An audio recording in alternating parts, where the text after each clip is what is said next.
Welcome to a new and very strange world of nature. It's been taken over by the weird subatomic particles of quantum physics.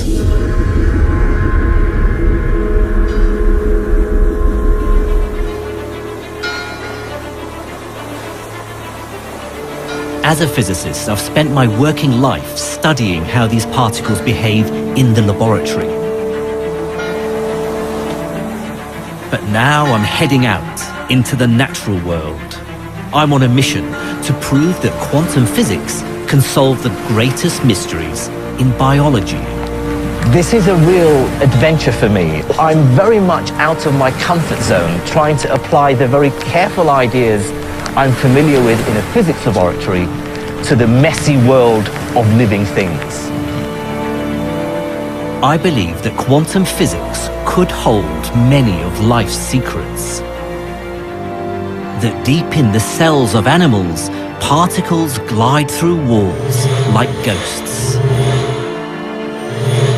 That when plants capture sunlight,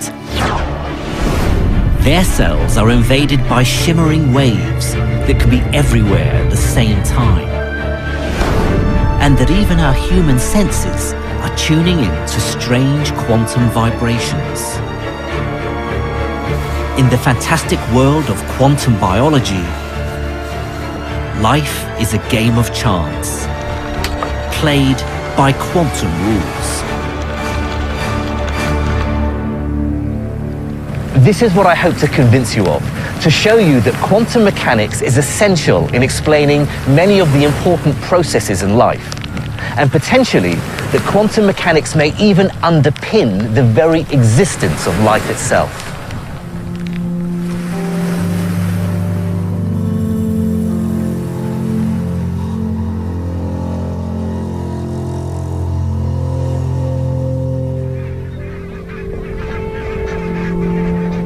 My quest begins with one of the most majestic sights in nature: migration. Every winter, barnacled geese arrive right on cue at the same Scottish river. The end of an epic 2,000-mile voyage from Svalbard, high above the Arctic Circle. Of course, many birds head south for winter, then back home for summer. But for decades, exactly how birds navigated with such accuracy was one of the greatest mysteries in biology.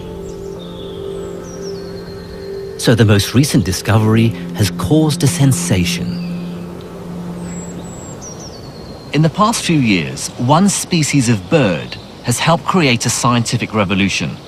I was one of many physicists who were shocked to discover that it navigates using one of the strangest tricks in the whole of science. It utilizes a quirk of quantum mechanics, one that bamboozled even the greatest of physicists, from Richard Feynman to Albert Einstein himself. So you might be surprised to discover the identity of this mysterious creature. Say hello to the quantum robin.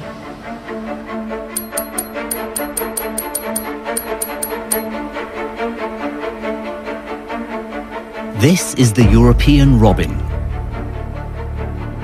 Every year she migrates from northern Europe to the tip of Spain and back.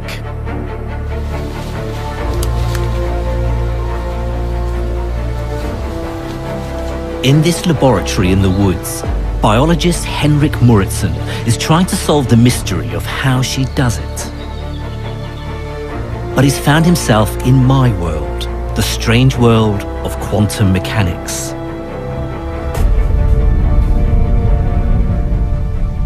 Quantum mechanics describes the very weird behavior of subatomic particles.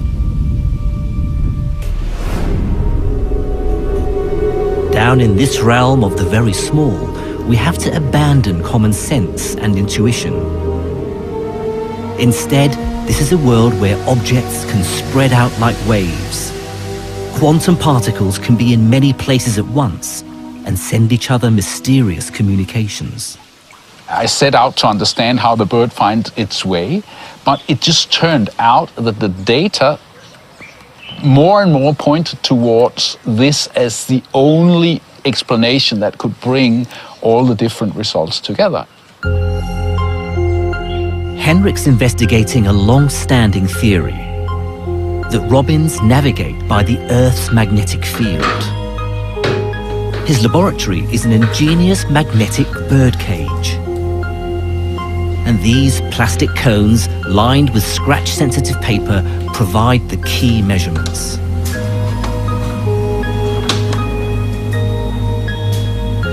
Henrik's artificial magnetic field is like the Earth's, except that he can point it in any direction he likes. Inside their cones, the robins always respond to the field, leaving scratches in a single direction.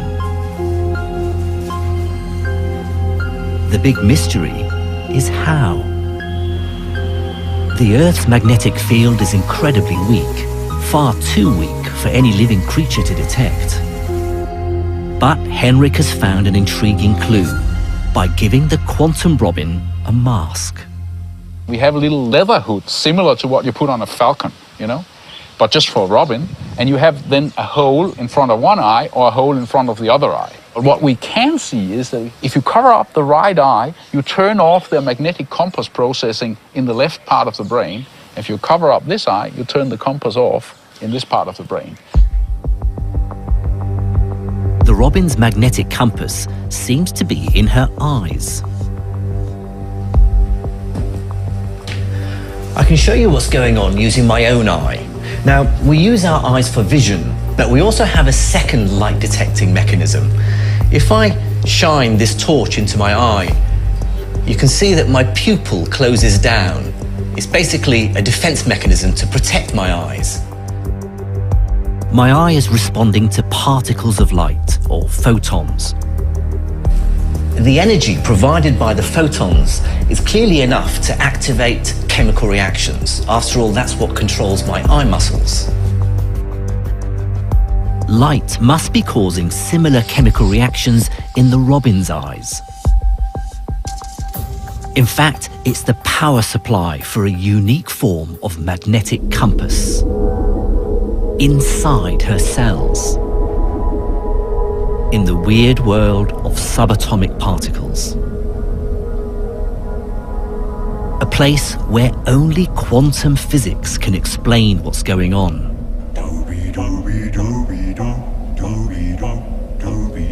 To see why, imagine the chemical reactions in the robin's eye taking place in mountains and valleys of energy. To get a reaction to start, you have to push molecules to the top of a mountain. Thanks to Henrik's experiments, we now know that light does most of the hard work. But when it reaches the very peak, the molecule becomes incredibly sensitive to the slightest touch. The key point here is that the robin's chemical compass is now balanced on an energy peak between two valleys. Going one way produces one set of chemical products, the other a different set.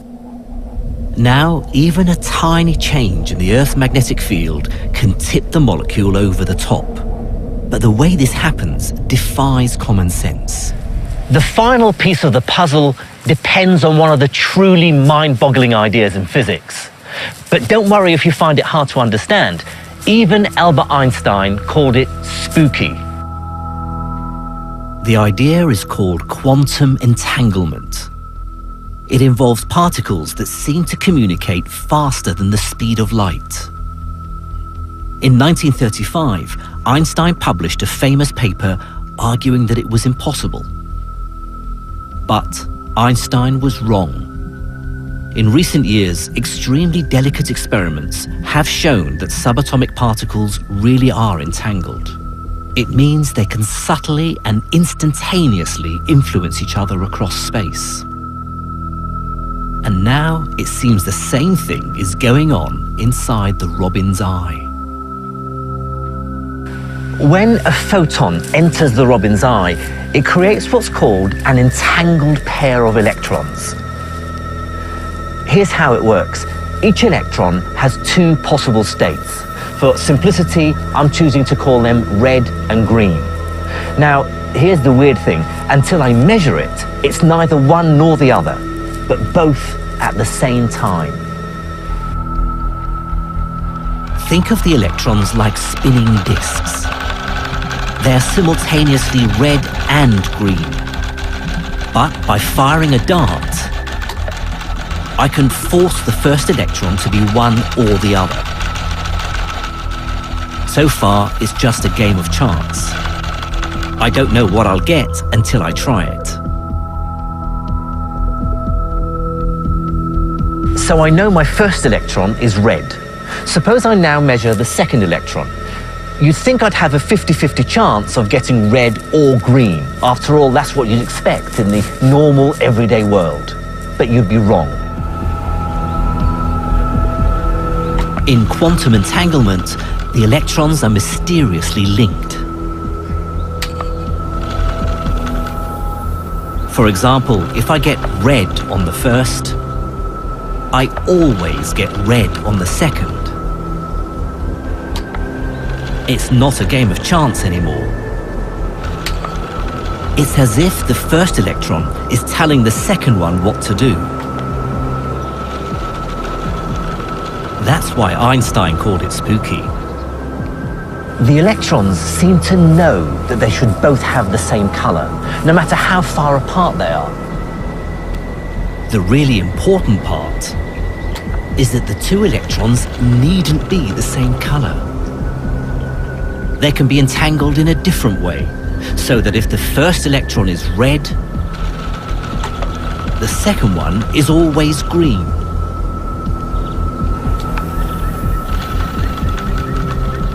It seems that this mysterious connection is the ultimate secret of the quantum Robbins compass. Because the direction of the Earth's magnetic field can influence the outcome.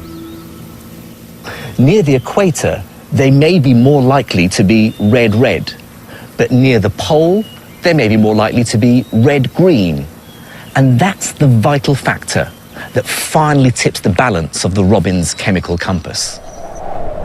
Tiny variations in the Earth's magnetic field change the way electrons in the Robbins eye are entangled. And that's just enough to trigger her compass. Now, finally, we can see how something as weak as the Earth's magnetic field can tip that balance one way or the other.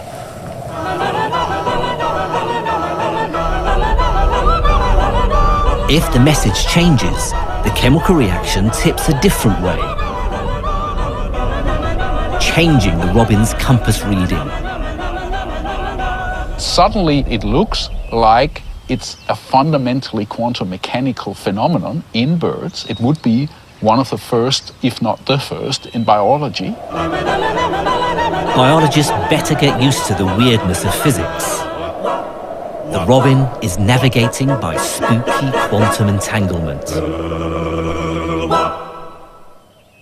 To see subtle quantum effects, even in a controlled, austere environment of a physics lab, is really difficult.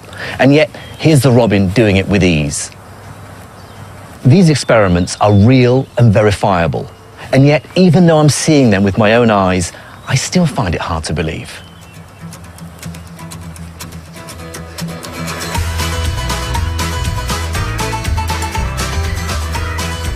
Bird navigation has brought physics and nature together as the science of quantum biology.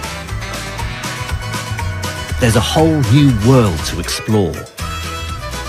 But its pioneers have found that it doesn't just affect birds. It affects every single one of us. Because the latest experiments say you're doing quantum physics right now. And believe it or not, you're doing it with your nose.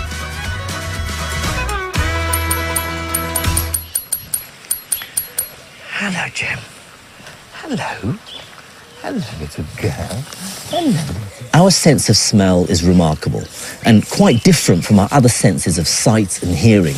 Among the thousands of scents that we can recognize, many of them may well trigger very powerful memories and emotions. It's as though our sense of smell is wired directly to our inner consciousness. It's also different in another way. The other senses of sight and hearing rely on us detecting waves, light and sound.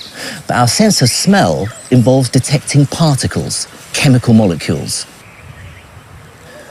Recently, scientists have begun to realize that when it comes to our sense of smell, something very mysterious is going on.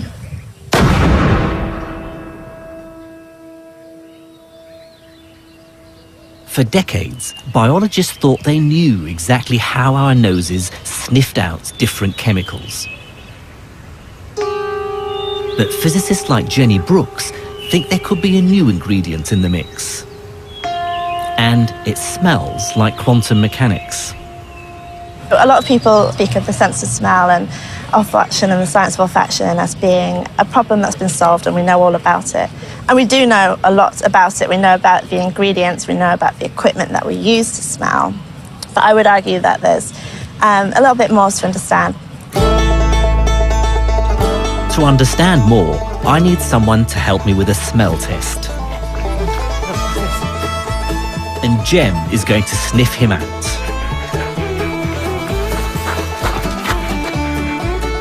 Every human being gives off a cocktail of chemicals. Jem's nose could detect a single gram of it dissolved over an entire city. So she has no trouble finding the man I'm looking for.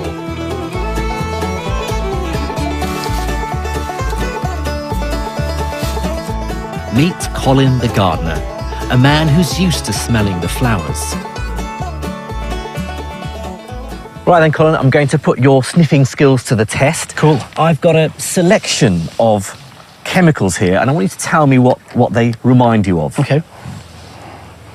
I'll start you off easily.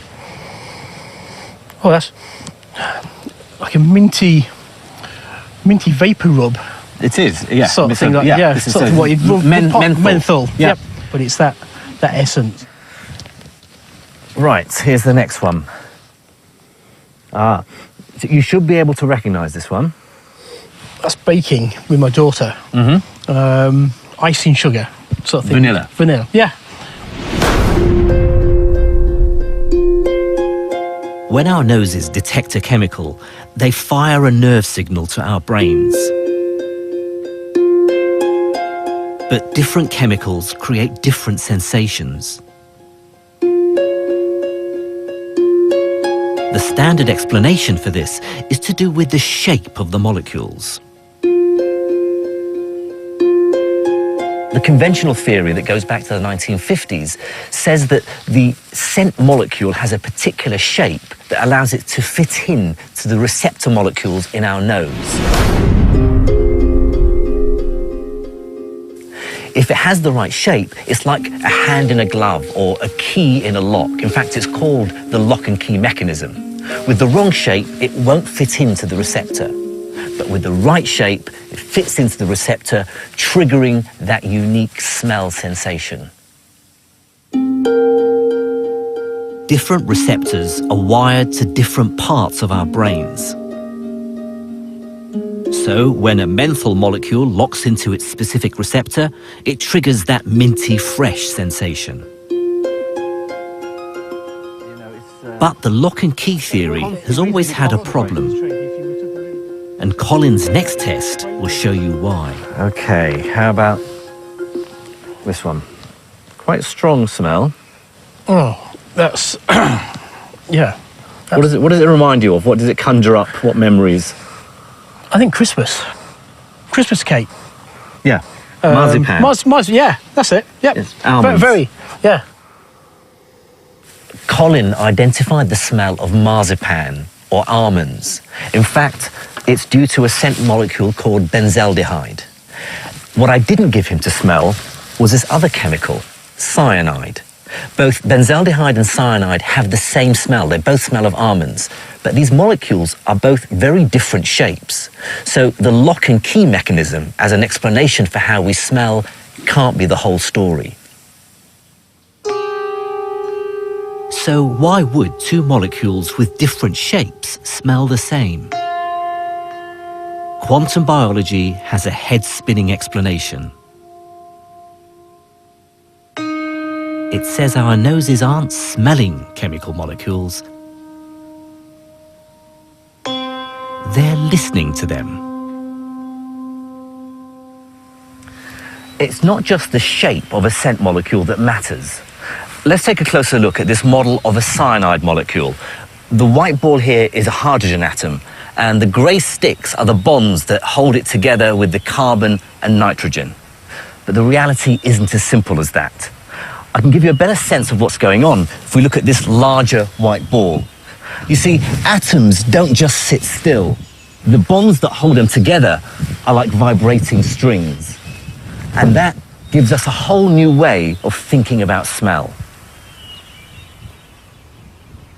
The bizarre new quantum theory of smell is all about vibrating bonds.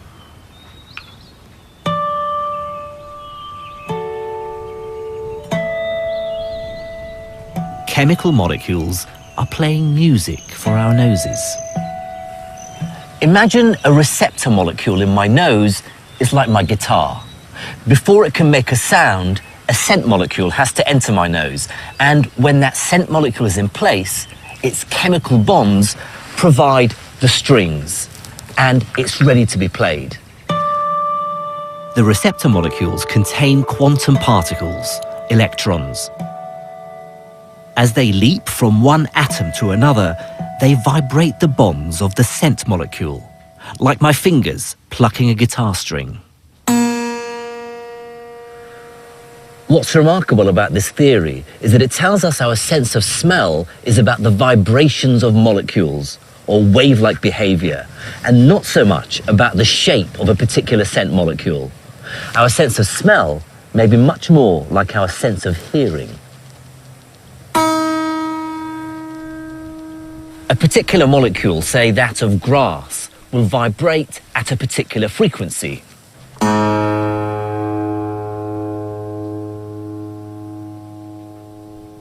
But a different molecule, say that of mint, will vibrate at a different frequency.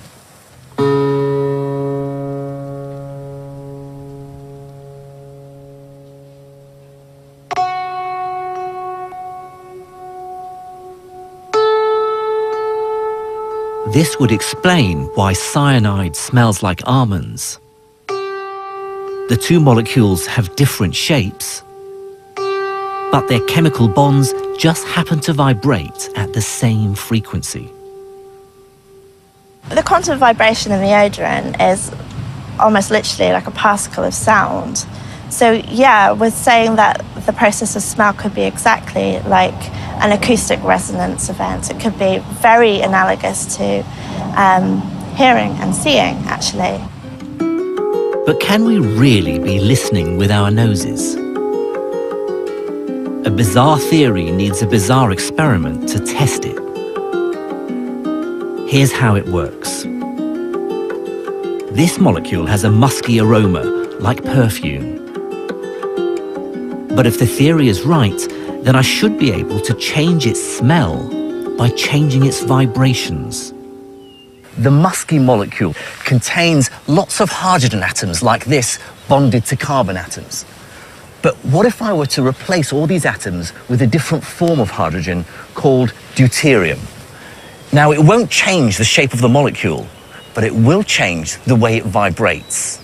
And here's why. Deuterium is twice as heavy as normal hydrogen, and so it vibrates more slowly. Now, different vibrations mean different smells. So if I were to make a new form of this chemical, all packed with deuterium atoms instead of normal hydrogen, it should smell different. Quantum biologists found a unique way to carry out this experiment. A smell comparison using the most sensitive noses they could find. Fruit flies. First, the flies were trained to avoid the modified version of the musky molecule. To be honest, I haven't got a clue how you go about training a fruit fly, but apparently you can. In the laboratory, the flies had to pass through a kind of maze. They were then given a choice. Go right for the nice musky smell, or left for the nasty modified version.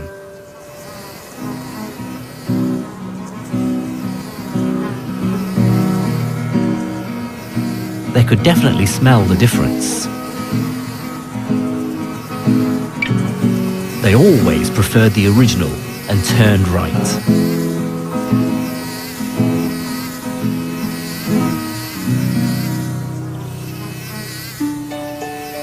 The fruit fly experiment gives hard evidence that quantum smell theory really works. But ultimately, it works in harmony with the lock and key theory. First, the scent molecule fits into the receptor. Then those molecular vibrations take over. Incredible as it seems, flies, humans and dogs may be smelling the sound of quantum biology. Our sense of smell is fascinating and mysterious as it is. But to think that when I encounter a particular scent and that sets off a whole wave of memories and emotions in my mind, that it's underpinned, that it's triggered by quantum mechanics, I think makes it even more remarkable.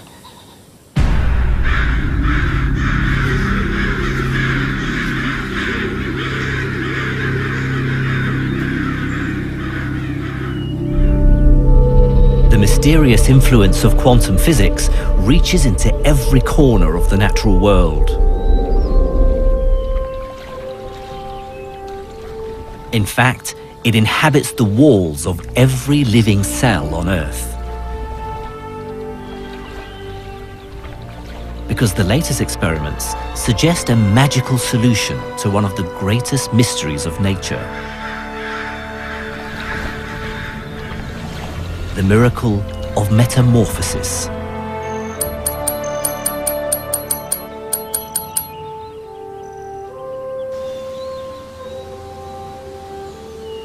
The transformation of a tadpole into a frog has never been fully explained. In little more than 6 weeks, the tadpole breaks down, then reassembles in its adult form. But the big mystery is how it happens so fast. When you think about it, there's nothing more extraordinary than a tadpole turning into a frog. Take its tail, for example. Over a period of several weeks, it gets reabsorbed into the body, and the proteins and fibers that make up the flesh get recycled to form the frog's new limbs. But for this to happen, trillions and trillions of chemical reactions work together, breaking molecules, forming new ones in a carefully orchestrated dance. But the fibers that hold flesh together are very, very strong.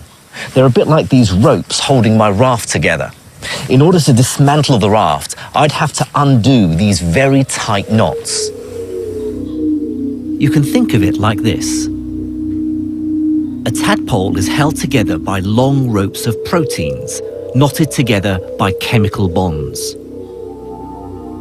The bonds are so strong that they should last for years, much longer than the tadpole's entire lifespan. So how can it turn into a frog in just a few weeks? The explanation involves one of the most important molecules of life. Tiny widgets in all our cells called enzymes. The enzymes are the actual machinery of the cell. They're actually the little machines inside cells that do the chemical transformations that are involved in everyday life. They're absolutely crucial. And the reason they're so crucial is because what they're able to do is to accelerate chemical reactions by enormous amounts. Let me show you just how quickly enzymes get to work.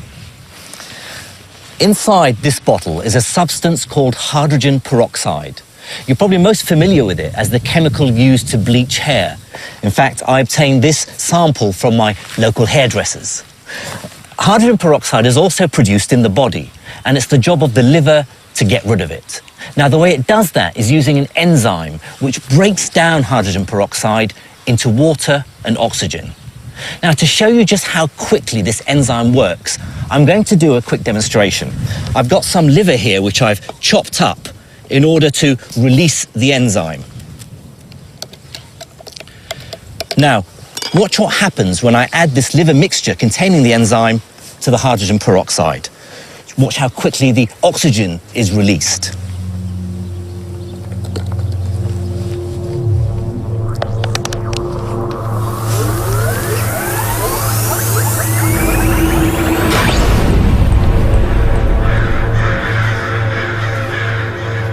Just 100 grams of liver fired my rocket nearly 20 feet. Liver enzymes make the breakdown of hydrogen peroxide incredibly efficient. It happens 1 trillion times faster. That's 1 million times faster than it would otherwise. In metamorphosis, it's enzymes that dismantle the tadpole's tail. And that means breaking down an incredibly tough protein called collagen. Collagen is one of the most important proteins of the biological world. It's the protein which actually gives that resilience, that elasticity to tendons, to cartilage, and of course to our skin as well. And in the tail of the tadpole, it provides the kind of scaffold, right, that supports that structure. Now, when the tadpole is transformed into the frog, what you need to do is to essentially have an enzyme, collagenase, which will literally snip the collagen down into small pieces and thereby take that scaffold apart. But how do enzymes break chemical bonds apart so incredibly fast? Let me show you why it's a problem only quantum biology can solve. Think of it this way. All these different parts of the knot are like subatomic particles, electrons, protons, that hold the different parts of the molecule together. Now, to untie the knot, enzymes have to move protons about. But as you can see, this takes quite a bit of effort and a lot of time if there are many, many knots to unpick. Physicists have a fancy way of saying, put in effort to get something done. They say you have to overcome an energy barrier.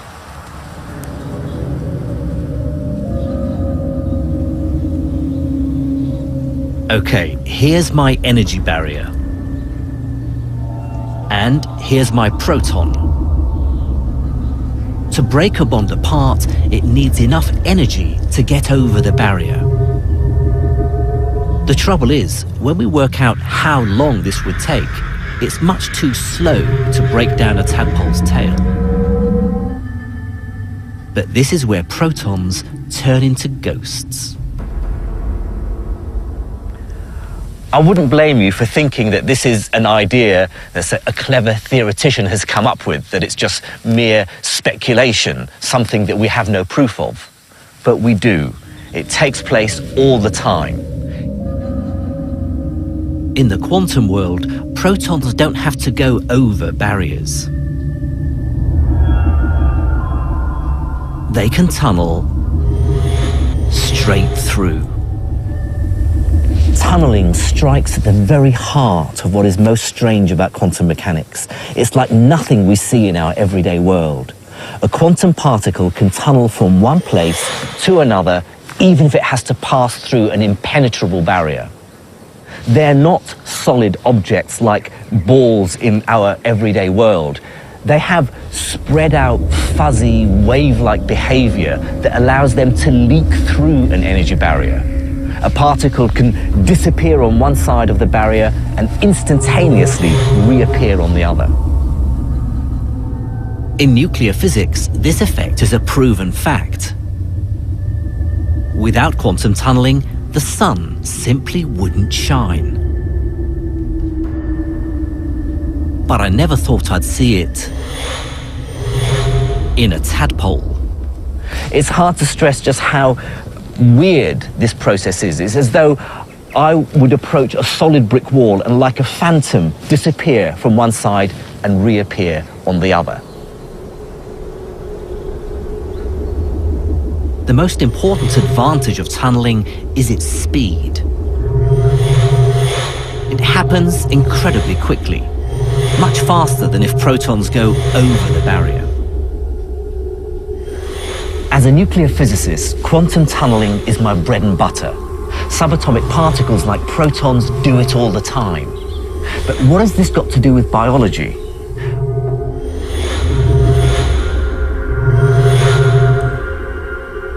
The answer is that without quantum ghosts, the metamorphosis of a tadpole would be impossible. Remember, chemical bonds are basically knots. Tunneling unties them fast. Have a look at these two knots. Now, on the face of it, they look identical, but there's a subtle difference. This knot has the two short ends of the rope on the same side, whereas this one has the two short ends on opposite sides. Now, you'd think that wouldn't make a difference, but it does. You see, this knot is very hard to break, whereas this one is easy. Quantum tunneling turns strong knots into weak ones. So, in a tadpole, the entire collagen scaffold breaks apart easily. And finally, other enzymes rebuild it in the shape of a frog. The quantum tunneling of particles is one of those weird features of the subatomic world that a physicist like me is very familiar with. After all, it's responsible for radioactive decay, and it goes on inside the sun. It's the reason why the sun and all stars shine. But to discover that it's going on inside every cell of every living organism on the planet, because every cell contains enzymes, now that I find truly amazing. Quantum biology casts its spell over every living creature. We've seen that birds, mammals, insects, and amphibians are governed by the strangest laws in science. But the most dramatic recent breakthrough concerns the single vital process on which all these forms of life depend: the conversion of air and sunlight into plants.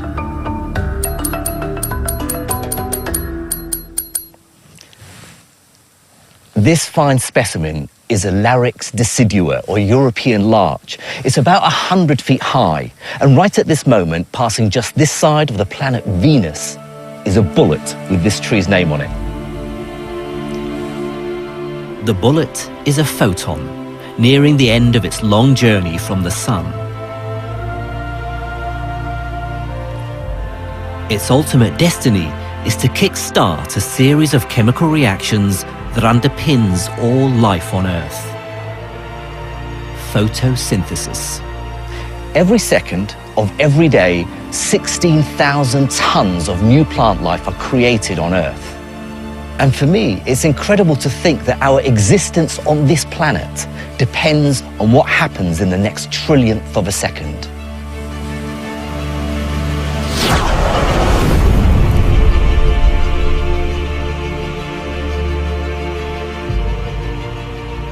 The crucial first stage of photosynthesis is the capture of energy from the sun. It's nearly 100% efficient, vastly superior to any human technology. But the way that every plant on Earth achieves this is one of the great puzzles in biology. When it turned out that quantum weirdness might hold the answer, physicists could hardly believe it. It was like a revelation. It was very exciting because I was used to work on problems that were quite abstract. Experiments, I'm a theoretician, but I always related my theory to experiments that were very clean in the lab, things that you can control. But now finding out that the things that I knew can help me to understand better how nature works, really, I don't know, scientifically, it was like a new inspiration to my life as a scientist. So I really, as I would say, I fell in love with this field. Textbook biology says the colour of green plants comes from chlorophyll molecules. Inside the living cells, they absorb light from the sun. This energy is then transferred incredibly quickly to the food-making factory at the heart of the cell. The entire event takes just a millionth of a second.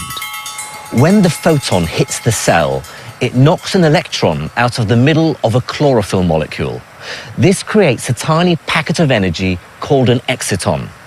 The exciton then bounces its way through a forest of chlorophyll molecules until it reaches what's called the reaction center. Now that's where its energy is used to drive chemical processes that create the all-important biomolecules of life. The problem is the exciton needs to find its way to the reaction center in the first place.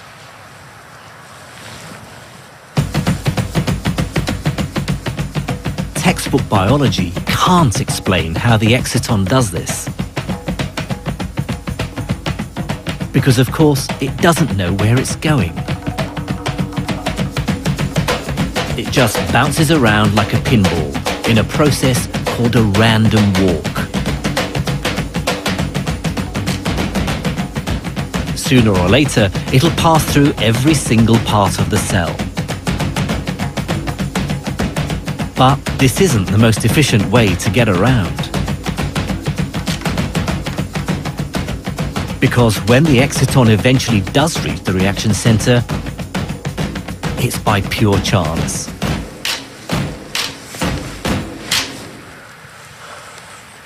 If the exciton just blindly and randomly hops between the chlorophyll molecules, it would take too long to reach the reaction center and would have lost its energy as waste heat. But it doesn't. Something very different must be going on. The vital clue comes from recent experiments that stunned the world of science. Chemists fired lasers at plant cells to simulate the capture of light from the sun. They confirmed the exciton wasn't bouncing along a haphazard route through the cell. This original understanding didn't explain what we were observing in the lab. So the mystery relies in, okay, so then what is the explanation for what we are observing in the lab? The solution is that plants obey the most famous law in all of quantum mechanics: the uncertainty principle. It says you can never be certain that the exciton is in one specific place. Instead, it behaves like a quantum wave, smearing itself out across the cell. The exciton doesn't simply move from A to B. In a bizarre but very real sense, it's heading in every direction at the same time. It's spreading itself out as a wave so that it can explore all possible routes simultaneously. This strikes at the very heart of what's so strange about quantum mechanics. The exciton wave isn't just going this way or that way. It's following all paths at the same time. That's what gives it such incredible efficiency.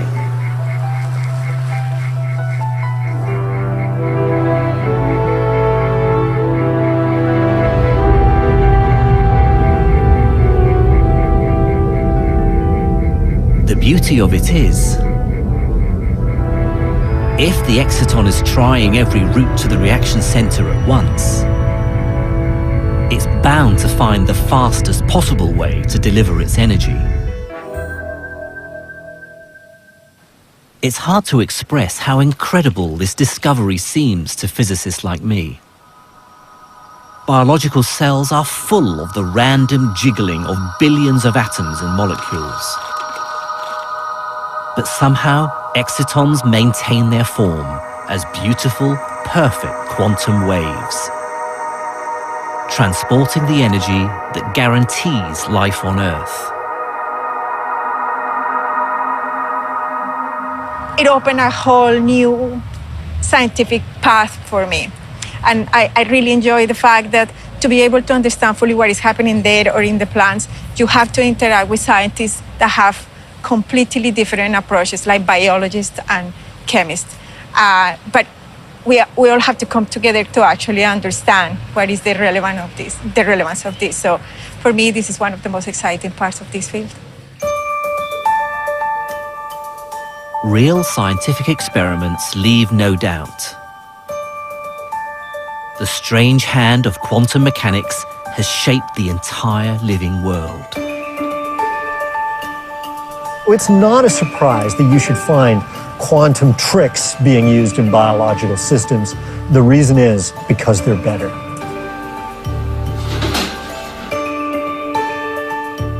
Quantum entanglement is normally seen in the tightly controlled conditions of the physics lab. But now we know that robins use it to navigate with extraordinary precision.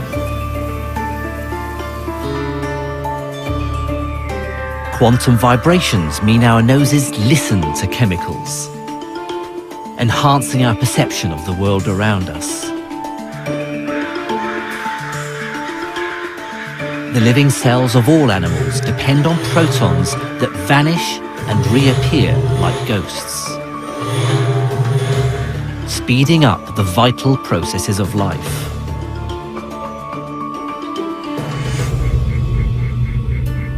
And photosynthesis reveals the big picture.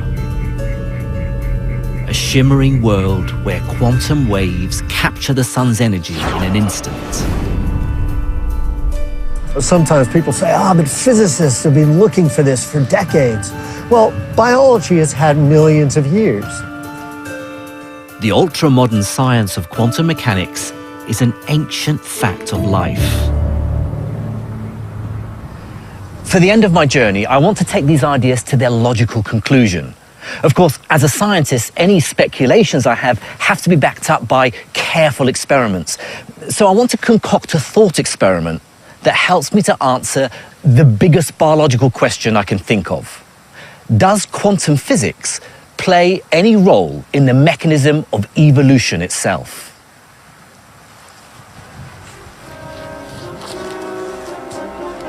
In 1859, Charles Darwin stunned the world with his theory of evolution by natural selection.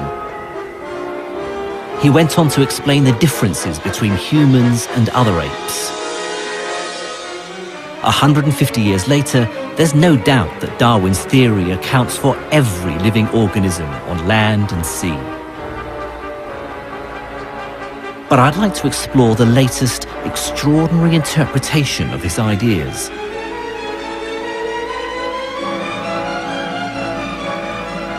Could there be a quantum theory of evolution?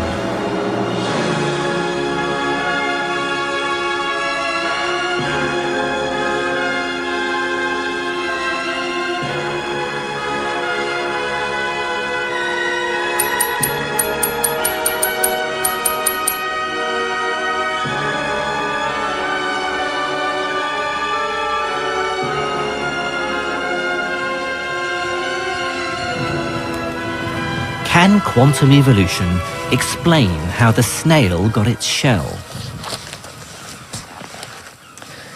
The snails I'm used to seeing in my back garden tend to have rather bland, boring shells. So have a look at this beauty. The patterns on its shell very perfectly match the lines on the stem. It's called a banded snail, Sepia nemoralis. And the pattern isn't there by accident. Come and have a look at this. Less well-adapted snails are more likely to be found here. This stone is called a thrush's anvil. The song thrush is the snail's main predator. It catches the snail and smashes its shell against the stone to get to the snail. Now, what I can see here is that there aren't many banded snail shells, suggesting that its colours camouflage it very well, hiding it from the bird. Darwin's theory says that evolution depends on variation within a species. snails with camouflage are more likely to survive and reproduce, passing on their shells to the next generation so that the species as a whole becomes better adapted. So variation, the random differences between snails, is the driving force behind their evolution. Now, all species evolve and adapt to their environment. But the question I'd like to explore is whether quantum mechanics plays a role in this.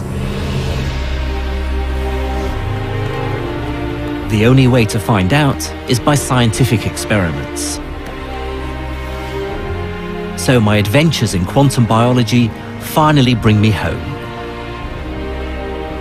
to the University of Surrey. Here in the laboratories, I'm planning a new analysis of the most celebrated molecule in science. Deoxyribonucleic acid, or DNA. Its double helix holds the genetic code for every living organism. It's a remarkable fact that Darwin himself had no idea what created variation in the species.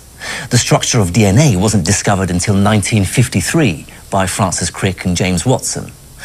The most famous feature of DNA is, of course, its beautiful double helix structure. But that's just scaffolding. The real genetic secret lies in between. The 4 different coloured molecules are called bases.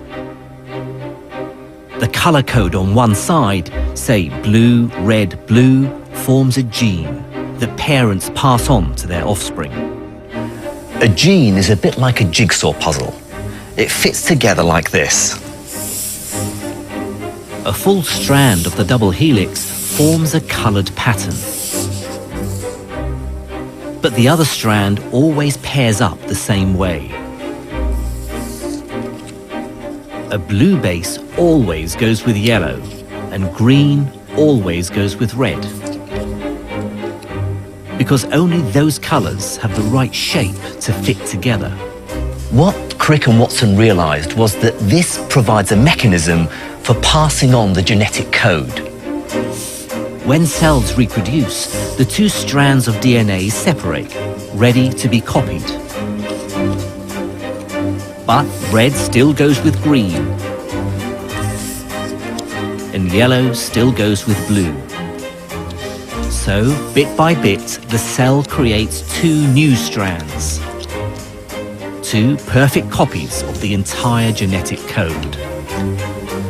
So far, there's no genetic variation. This new copy is identical to the original. But here's the interesting bit. During the copying process, something very important can happen. Sometimes mistakes creep in. They're called mutations. Let's have a look at these 2 bases here. The 2 prongs that hold them together are subatomic particles. They're protons. They're basically the bonds between the strands of DNA. These protons can jump across to the other side. If the strands split when the protons have jumped across, they find themselves in the wrong position. Now, this red base will no longer bind to a green base. Instead, it has to bond to a yellow base.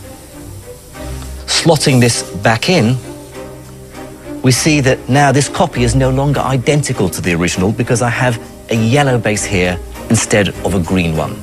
We've brought in a genetic mutation. Jumping protons would change the snail's DNA. It could make a new gene for camouflage shells. The question is, how do protons jump? It's my belief that quantum spookiness can take over. Now, for these mutations to take place, the protons have to overcome an energy barrier. And if you remember what happened with enzymes, well, you can probably guess what's coming next. Protons can behave as if barriers don't exist. They tunnel straight through. But does this ghostly effect really happen? My colleagues in biology are already looking for the very first evidence of quantum mutations. Biologists didn't really even know about quantum mechanics, so when you tell them that, particles can be in two places at once, they kind of say, well, not in my cells, they can't. Our experiment involves samples of bacteria.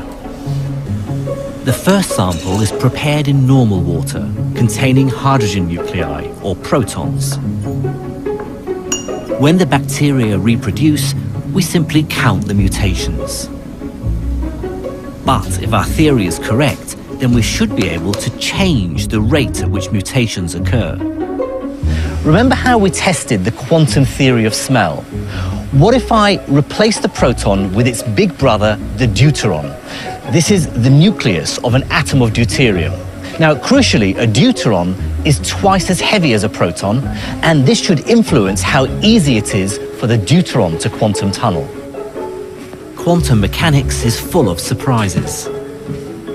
Protons tunnel easily.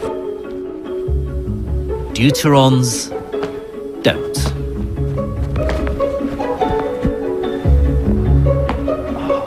These heavier particles are much more likely to bounce straight back.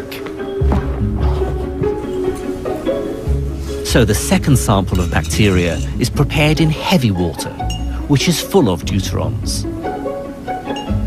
Our theory says you should get far fewer mutations. And so far, the results are extremely encouraging. The preliminary experiments that we've done gives us a hint that the mutation rate is indeed depressed in deuterated water. We find that it is lower. So my hunch is that we're right, but we'll have to wait a little while before we're sure. Final proof lies in the future. Even if we're right, quantum tunneling is a rare form of mutation. But our results promise hard evidence for a new explanation of one of the most fundamental processes of life. Even the merest possibility of a new quantum mechanism for evolution itself is tremendously exciting. In fact, the story of quantum biology is only just beginning. What the frog, the robin, the fruit fly, and the tree have shown us is that real quantum effects are going on in nature all the time. And if there's anything we've learned from the history of quantum mechanics, it's this: we can never be certain where new discoveries will take us next.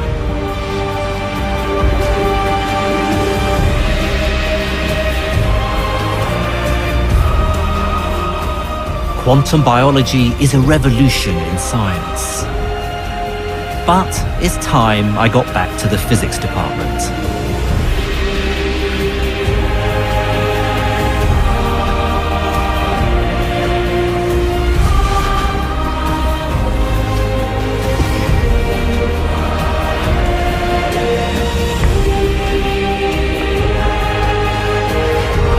Higher than the tallest building, higher than the biggest plane, James May goes to the edge of space. That's available now on BBC iPlayer. Next year on BBC4, though, we're uncovering the truth about meteors with Horizon.